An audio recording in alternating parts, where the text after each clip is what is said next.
অকল আবক্ষ মূৰ্তিয়ে নহয়, আজি তেখেতৰ দ্বিতীয় মৃত্যু তিথি। পৰিয়ালৰ সহযোগত ৰামদিয়াবাসীয়ে ৰামদিয়া সমাজ জীৱনত এটি উৎকৃষ্টতম কাম কৰা বুলি মোৰ মনে ধৰিছে।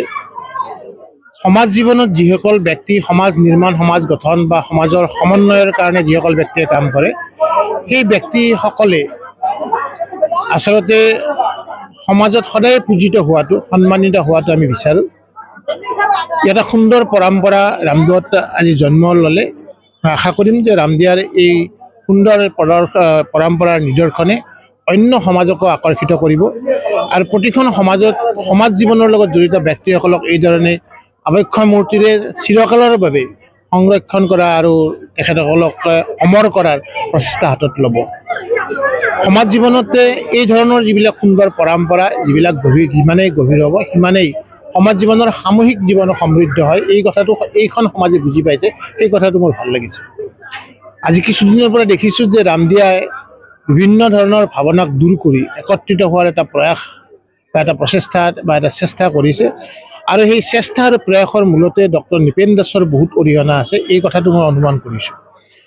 তেখেতৰ সহধৰ্মিনী স্বপ্না বাইদেৱে অতি সতৰ্কতাৰে তেখেতৰ সেই কামখিনিক আগুৱাই নি ৰামদিয়াতে এটি নতুন বাতাবৰণ সৃষ্টিৰ কাৰণে প্ৰয়াস কৰিছে। মই তেখেতকো ধন্যবাদ জনাইছোঁ আৰু তেখেতসকলৰ পৰিয়ালৰ এই ধৰণৰ কামখিনিৰ কাৰণে তেখেতসকলক মই ধন্যবাদ জনাইছোঁ। প্ৰথমে মই সমূহ ৰামদিয়াবাসী ৰাইজক মই প্ৰণাম যাচিছোঁ। আজি তেওঁ দ্বিতীয় তিথি। এই তিথিটোত তেওঁলোকে সমূহ ৰামদিয়াবাসীয়ে এই আবক্ষ মূৰ্তিটো যিটো প্ৰতিষ্ঠা কৰিলে, তাৰ বাবে সমূহ ৰামদিয়াবাসীক মই ধন্যবাদ জনাইছোঁ। তেওঁলোকে ইমান মৰমতে তেওঁক ইয়াতে প্ৰতিষ্ঠা যে কৰিলে, লগতে ওচৰতে এখন মঞ্চ দিছোঁ। সেই মঞ্চখনত সকলো যাতে ৰামদিয়া সহযোগত অনুষ্ঠানবোৰ হয়, তাৰে কামনা কৰিছোঁ। আৰু আজি ইয়াতে আমাৰ 11খন সত্ৰ সংঘ সমূহ ৰাইজবাসীয়ে ইয়াতে উপস্থিত হৈছে আজি।